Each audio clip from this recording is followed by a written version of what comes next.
Hello, I nak refund. Puan, apa masalah ni? Sebab phone I tak boleh unlock.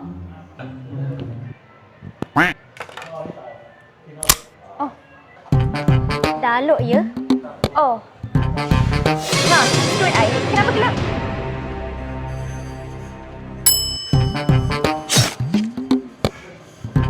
Dah terang. Oh. Ha, you tengok ni. Kalau I buka video, asyik pusing-pusing je. Susahlah.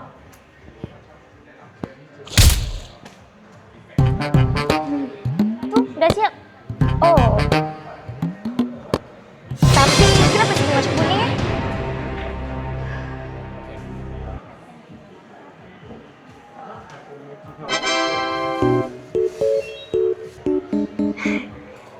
Tanda semani eh?